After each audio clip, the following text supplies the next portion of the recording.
Hey, I'm Teresa Lusk, the host of the Teresa Lusk Show. I am so glad you're joining us today. I have a phenomenal guest for you. Listen up, ladies and gentlemen. I have an awesome woman who's going to be an inspiration to you and me. She's already inspired me, which is why I went ahead and said, I've got to get this woman on the Teresa Lusk Show Social Media Spaces edition because you want to hear her story. It's so exciting. Her name is Paige Hubbard. She is America's entrepreneur and TV news journalist. So I can't wait to share her story with you. But first, I want to greet you and say thank you so much for being on.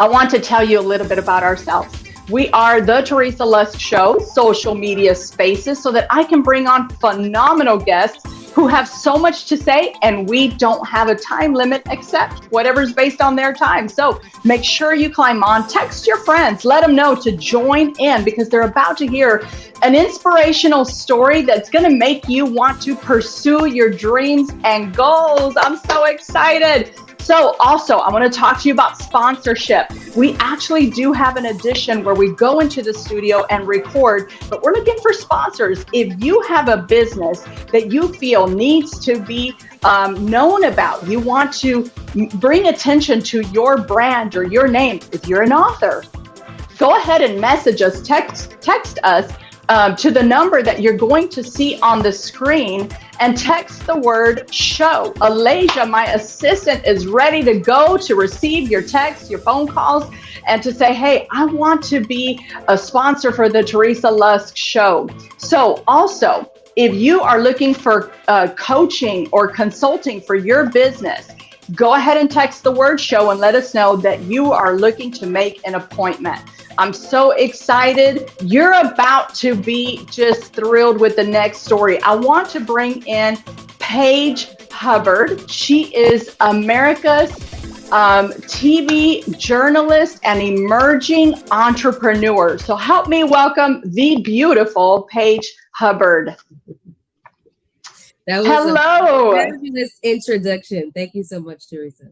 Oh, I'm thrilled to have you on. You know, I actually met you because I did an interview on CBS 11, which is where you are actually currently working. And I fell in love with you. I just met you just briefly. And I said, this girl is an example for many women. So tell me, Paige, tell me, how did you get started? Because you look so young, so beautiful. I know you're just a little hoot because I saw your social media page and I said, we got to hear from this woman. So tell us a little bit about yourself. Yes, thank you again for having me here. As you said, my name is Paige Hubbard. I am a reporter and emerging entrepreneur, born and raised in Houston, Texas. So I am a thoroughbred H-Town chick.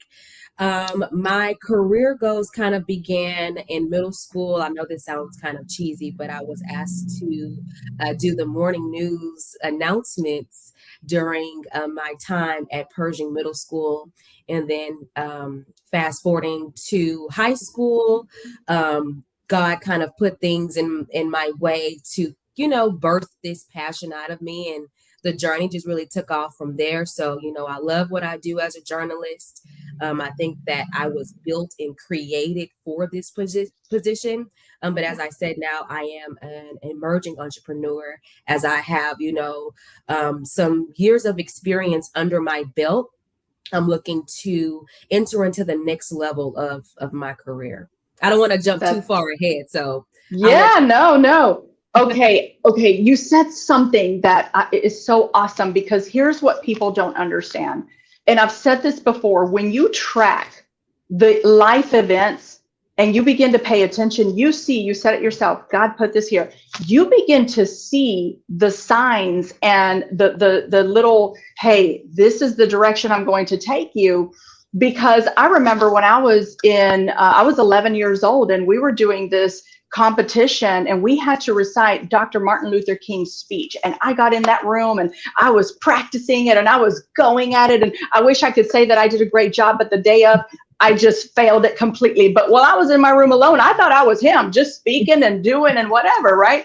But I didn't do well. But if I point back, I saw where I was marked to be a communicator. You said that. I love that you said that. So taking that point, Paige, what can you say to our audience that they can take that and go, Paige is proof of that? Absolutely. I call it little whispers because I feel like I never woke up and said I wanted to be a journalist. It was little things such as the opportunity to do the announcements, professors, people pushing me into this position. And so I think that when you get those whispers, you have to listen to them because the journey isn't always easy. There's going to be blocks, setbacks. But for me, I am a woman of God. As I said in my, opening statement, God has been the foundation and the author of my journey and this destiny. And so I listen to him. I have learned when I don't, I get myself in situations that I should have never been in. So learning from those, I just take heed to what he says. But I never woke up and said I wanted to become a journalist. There were things that inspired me along my path. And I think that, once I saw and got into the industry, I was like, this is a no-brainer. This is where I'm supposed to be. I'm a naturally outgoing person. I'm naturally talkative. I love to help people. And that's one of the great things I like about this job is I'm able to use my platform and give a voice to those who don't feel like, they have a voice or, help people out. So there was some challenges. For example, when I graduated from college, during my time, I went to the illustrious Texas Southern University. Shout out to TSU. All right. Where I got my bachelor's degree in broadcast journalism. And I was a star student there, Teresa. I literally interned at every single station in the city of Houston at that time. I did newspaper, radio. I worked for free. Like I was hustler, go getting it, like that was me. And so once I graduated, it was a very difficult time because I went from this shooting star, honor rolls list, dean's list. I remember at my graduation party there was a moment where people were speaking and sharing we had like a roast and toast. So anyways, people were speaking so highly of me and expressing all of these expectations that they had on me. And I was interning with Channel 2 KPRC up until like 2 weeks before I graduated. And I just knew that they were going to offer me a job. And so I wasn't applying to other positions, which is a mistake, but we can get into that later. So when I graduated, I didn't have any jobs lined up. And again, my point is people were sharing all of these expectations. And it was the weight of that, the weight of me saying, God, I know you put this in my heart, but when is it going to happen? And it took me 5 months to get into my position. And I really have to shout out my best friend, Portia Olinger, because I got in a funk, I knew God called me to do this, but I didn't see it happening. And so I really just got in this rut. And she said, girl, send me your resume. I know somebody. I am going to forward them your resume. And it wasn't in my industry. It was like a paralegal assistant. But long story short, I was working there. I was making money. I wasn't satisfied, but I'm like, at least I'm doing something. Yeah. I ended up getting laid off from that job because the job underwent budget cuts. And on my lunch breaks, I would go across the street to a restaurant and I knew they were hiring for needing hostesses. And so here I am with a college degree, with all of this TV news experience, swallowing my ego, swallowing my pride. And I go in and I say, hey, I need a job. And the manager is like looking at my resume. It's like, Miss Hubbard, you're a TV. I see Fox 26, all of this. Why you want to work here? And I just had to be real. I was like, look, I just graduated from college. I had a job. I got laid off. I got to pay my bills. So I'm thankful that God was able to continue to put me into positions to financially take care of myself. But again, I kept listening to the inside of my spirit and my soul. And I knew like I wasn't fulfilled. And I remember leaving, the restaurant was McCormick and Schmick's. I remember leaving one day, nothing was wrong. I had a good day at work. But I just got in my car and I just started bawling, crying. Mm. And I was like, God, again, like, you put this in my heart. I'm working at this restaurant. I'm applying to news stations, the lowest of the lowest TV markets. Nobody is getting back to me. Like, when is there going to be some shift, you know? Mm. And I kid you not, Teresa, this is how I know. This is why I say my journey is God ordained, because 2 days after that, I got a call from NTV Houston, which was a starter station. It wasn't a big ABC, NBC affiliate, but they were doing their thing in their own lane. And long story short, the woman, Tammy McCain, she says, hey, we're looking for a reporter. We were recommended by your colleague, Rocio De La Fe. Shouts out to my girl, Rocio. And basically what happened was Rocio and I, who I call Rose, we interned together. And they called Rose to offer her the position. And she said, I'm not ready, but I know somebody who is. Wow. And she offered them my name. And they called me. I came in, I did the interview, and my career, took off from there. So anybody listening to this, I would just encourage them to not let those pauses or those challenging moments defeat you, because that really, I get chills kind of talking about it when I think about the space that I was in and how I was able to break through and be here today and sit with you to share my journey. Okay, so I have chills, and you don't understand. I don't get chills easily. I'm not easily moved or impressed because I've seen so much, but this gives me chills because you've said so many things. You're speaking out even some of my own journey that I'm going through in this season of waiting on God, saying, you put it in me, you put it in me, you put it in me. I'm not making this up. Am I making this up, God? Am I making this up? But one of the things I want to go back to first is you said something that people need to hear. And it's not to be discouraging, because I don't like it when people open up their mouth to speak doubt and pressures and whatever. I can't stand that. I'm like, please don't speak your death over me. I need life. It's hard enough to push this thing called faith. So let's stick with life. But you said it was hard. And the truth is that sometimes we get in under this false assumption that life and some of the things we push for, the dreams we push for, that they're supposed to be easy. And they're not. We got to see the end of, well, Paige was working at a restaurant and then she gets a call. But what we didn't see was were the days in between where you said, God, are you still here? Are you still calling me? Is this still real? Speak into that a little bit. Yeah. So again, going back to the moment when I was crying in the car, I think that situation speaks exactly to what you just said. And I think that's the difference, respectfully, from winners and people who don't optimize their full potential. Because as you said, it's not hard. Nothing is going to come to you easy. And here I am, because like I said, I was interning at KPRC, and I started off with the Houston lifestyle show, but I'm a hard news girl. I like kind of the gory stuff. I know it's kind of odd because my first is bubbly, but anyway, that's awesome. I was just like, as long as I can get in the building, honey, I can work my way downstairs to the news department. And that's what happened. And again, Kimbrell Marshall, who is a staple in Houston when it comes to news, I would, get off from I was actually behind the scenes running cameras for a live show, a live talk show that was broadcasted out of the Houston Galleria.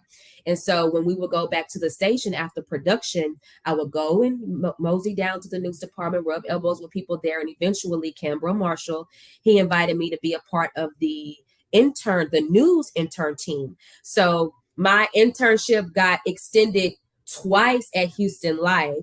And then I got extended longer with KPRC. So that just speaks to why I thought I had it in the bag. I'm like, oh, honey, I'm 3 rounds in. They're keeping me around. And I know they're going to give me a job. I don't even have to worry about it. But no. And so the message in that is never assume, life is about what you put out is what you're going to get in return. And I wasn't doing the work. I wasn't meeting the universe, or I wasn't meeting the universe halfway. I was just expecting it to fall on my lap. So I think that's that was a huge teachable moment for me.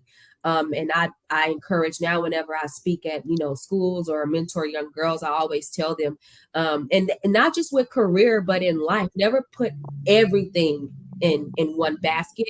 And again, going back to my journey, that's why I am, emerging now into entrepreneurship, because journalism has been my bread and butter for so long. But now I'm ready to, break into something else. Sure. Okay. So just before we move into talking about a little bit about the entrepreneurship side of you, which I know you have, you're driven.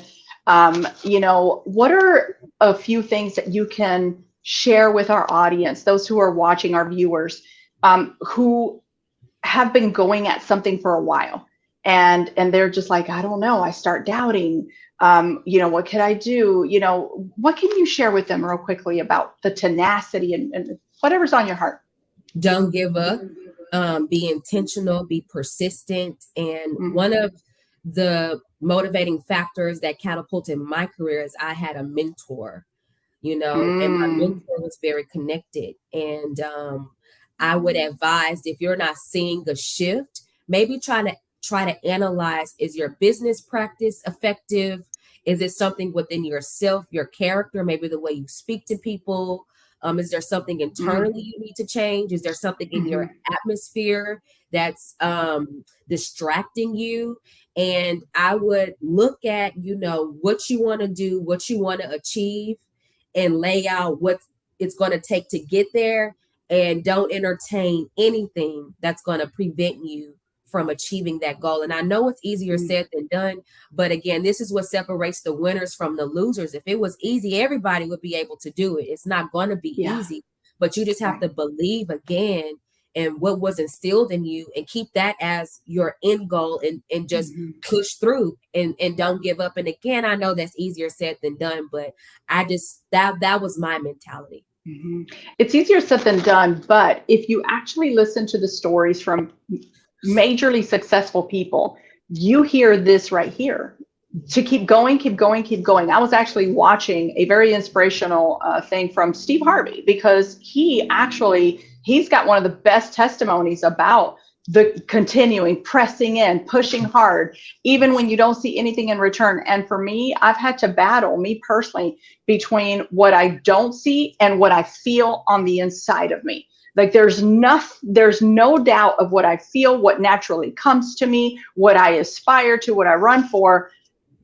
But then my circumstances say, but this doesn't look like this is what's really set up for you. So I love what you said about, keeping going. It's not easy. It is hard, but then you'll see the return. So thank you for that. So let's transition just a little bit into the entrepreneurship part of you. What are you doing? And tell us a little bit about that.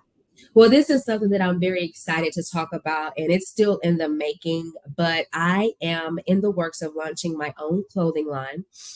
And it's called House of Roger Jean. And this is just one segment of my entrepreneurship. I want to eventually own restaurants, own real estates, own other businesses. But Matthew knows, Beyonce's dad, he was a professor at my school, and he always said you can't birth more than one baby at once, because something is going to come up premature. Something is not going to get the attention it needs.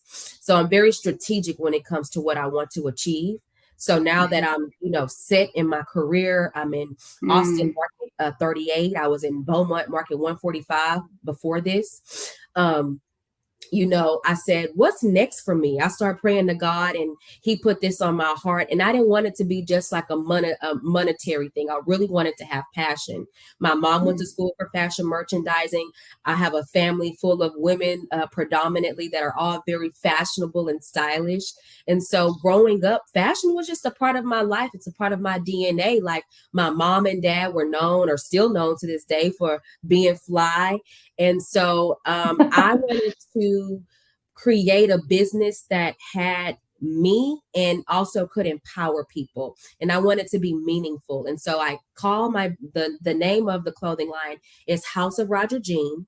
It's named after my great grandmother, who's no longer with us, but my grandparents are an extreme foundation of who I am. And so I wanted to use my business to pay homage to her. And so it's just been very exciting to jump in and, invest in business classes. I know nothing about business. And so I'm really excited for this new chapter, and I'm looking to launch it before the end of the year. And yeah, this is exciting for me right now. Wow, that's very exciting. I love what you said about not being able to birth one child, one baby at a time, because that is so true. I think a lot of times the entrepreneur people are very visionary. So we're here, we're there, we're not just focused on the one thing, doing it well. And so I think it's wonderful what you just said about that. Now, let me ask you this. As a woman, because I think this interview is for everybody, but I always like to focus a little bit on women because I like to empower women. What are some challenges that you have faced as a woman, and how can we overcome that? Oh, girl, where do I start?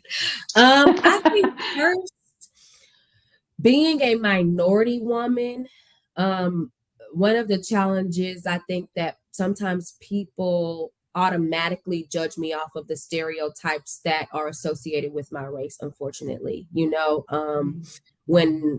When I can bring up an example. When I was working in Beaumont, I had a managing editor who was very difficult to work with. He was just very grumpy, very brash, and I'm a professional, and I believe that when you're at work and even in life, you should just carry yourself a certain way. Yes. And we would bump heads, like crazy. And I felt that when I reacted, I was, I always try not to feed into the angry Black woman stereotype. I hate that, Sure. but I feel like sometimes as a Black woman, we're not allowed to have natural human reactions because of these stereotypes that we've been placed on us. So it's challenging when you're being mistreated and you want to react strongly, but you have to be strategic in your reaction because you don't want to be feeding to the stereotype. So that's, one challenge is overcoming those barriers. And another challenge I would say is even, now that I'm planted in my career, I'm climbing the ladder, there's still challenges once you get here. Just because you make it or you get that dream job or you get that opportunity that you wanted, I still had to hone in on my craft. I still, try to perfect my delivery and my tone and how I present myself every day. Other challenges, my family even doubted me when I wanted to, when I first started, expressing. I'm very expressive. I'm an open book. I'm very sometimes I overshare, but that's another story for another day. But I was telling everybody, I'm going to be the next Oprah. I'm going to do this. I'm going to do that. And I remember I was at TSU and I told one of the deans that I was going to be the next Oprah. And the man looked at me like I had poo on my face. And so it's just challenging when people don't believe in you, but how you overcoming that is you believe in yourself. I have my family. I'm from Houston, Texas, the Cashmere Gardens area. Even though we moved around a lot, I know the hood and I know the suburbs. And so I had my grandma tell me, well, you think you're going to be on TV and you talk like that and this, that, and the third. So there were people within my own bloodline that were doubting me. And I'm just like, dang, I got outside people doubting me. I got my own family doubting me. But, now I'm doing it. It's like, oh, that's my baby. You know what I'm saying? So you just have to be authentic and real to yourself. And one thing I had to learn was it's not for everybody to understand. God didn't put this dream in my grandma and my mom and my dad. He put this dream in me. So you're not going to get it. And that's okay. It's not for you to get. Yes, that's so good. I think, I hear what you said about, the angry Black woman thing, and just even women, because we are often accused of just being too emotional about everything. And I'm like, I can't apologize for how God made me, and I'm not going to. This is who I am. I have an opinion. I have my own right to feel what I want to feel, and that's okay. But I love that you are actually bringing forth the perspective of we do need to be professional for us, not for them, for us. And guess what? You're right. Some people look at your dreams. As I've said to people many times, people think I'm running a lemonade stand. They treat me like I'm running a lemonade stand. but they don't have a clue what it's like to have been in the background of this all and believed and come against your own thoughts, because you have to fight within the battle of your own thoughts, because you have this crazy call and just mark of the Lord on you of saying you're called to do this. And but then your own thoughts come against you. So then you hear the naysayers, whether they're family, well-meaning friends, well-meaning whatever, and even strangers. So you're hitting these wonderful points that I think people need to hear from somebody who has accomplished. And the truth is, it's not always been easy. But look at you now, the faith, here's what I see you doing from where you've been, that holding on and believing that there's more in Paige, that Paige was called from just something simple. When she didn't have to go searching, it just came up on her. It was natural. Your giftings just started coming out of you, and the giftings cause you to open and knock on doors. Is that not phenomenal? Like, that's how that happens. For sure. And so you are a beautiful example of that. You're a beautiful example of that. So I'm looking forward to this clothing line. Can't wait for you to share it. Please make sure you tag me whenever, it comes out. I want to make sure I support you in that. I'm excited for you. What are some last things you would like to say to those who are watching? I would just like to encourage everybody that's listening to this is, again, if I can reiterate one thing, is believe in yourself, trust the process, and be intentional, and also enjoy the journey, because I think oftentimes we get so caught up in what's next, what's the next goal, what's next to check off on the to-do list, or, I think, we lose sight of enjoying where we are right now. For prime example, when I was in Beaumont, I was like, oh my gosh, my contract is up. Where am I going to go? But I didn't realize, God, I'm standing in something that I once prayed for. So be appreciative of where you're at while you're waiting on, your next level to come. Work hard, be kind, do good work. And just believe in yourself and be positive. One thing I do want to hone in on is earlier when you said, people with negative mindsets. One thing I pride myself on is my attitude. I'm not perfect by far, but I really think I have a good attitude, a mindset. I have good intentions, and I live my life through the lens of optimism. I look at the glass half full versus being half empty. And I think that you can get in your own way when you're so negative, and you sometimes psych yourself out. So just enjoy the ride. That's beautiful. I actually think that when people are more positive, they are more likely to be successful. Because I've heard people just say, well, what you want to do, only a few people, like tiny amount of people have accomplished that. And I'm like, why don't you turn that into a positive and say, hey, at least only a few people? That means I have a chance. That means it's been done before. Instead of looking at it going, only a few, I'm like, hey, all I need is one example, right? One example is all I need for me to go, then there's a chance. And even without the example, by the way, Paige, because I don't depend on that. But hey, if I've got one, I can run with that. So I am so thrilled. Listen, let me tell you something. I have loved every bit of this interview, but I'm going to watch it again because you have said so many things that are just stirring my own heart and my own spirit. Can't wait for everybody to hear this. And you are so inspiring. I am blessed that you have decided to come on and share this with us today. Tell our viewers how they can get a hold of you and connect with you.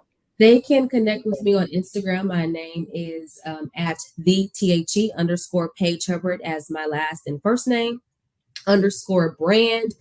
Social media on Twitter is also Paige Hubbard, and on Facebook is Paige Hubbard. And Teresa, I want to touch on one last thing. I don't want to take up too much of your time. But one thing that I failed to mention about my journey is that I had to get comfortable with being uncomfortable. In my industry, you have to move and relocate a lot. And so when I left Houston, I went to Beaumont. I actually took a pay cut to took that sacrifice to go to Beaumont and get my experience in a small market, and then, make my way to Austin. And so I just say that to say really quickly, nothing great comes from comfort zones. I had to take a sacrifice, a pay cut. I would get off air and go drive, Lyft, and Uber to make sure I had enough money to pay my bills. And so I want to stress that part of it too, because it was really hard for me to leave my family behind, and success comes with sacrifice. That's so good. That's so good. I'm glad you added that to this. Let me ask you something. You need a book. Do you have a book yet? I write books. I know some women say never disclose your age. I'll be 29 in June. Oh, I knew you were young, honey. That's why I thought you would be great. I'm happy you think that way, because I'm just like, dang, 29. I was just 21 yesterday. That's right, girl. That's all right. You're still young. Work it though. Yeah, I have been through so much, and we're really just scratching the surface. There's so much I can get into. My father is incarcerated, but we still have a great relationship. I do think one day I will have a book, but I think that God has some things to do with me before I get to that point. I got a little bit more to accomplish and learn and grow through, but definitely one day. All right. Well, I can't wait to see that book. I already see the cover of it. I'm a visionary, so I already see the cover. I see the executive standing right in front of it. So blessings with that. Paige, you've been phenomenal. I know that this interview is going to just really motivate many people. You've inspired me in so many ways, and I am thankful for you. Thank you so much for being on today. I appreciate it. Thank you for having me. I really appreciate the opportunity. You're welcome. God bless you. Okay.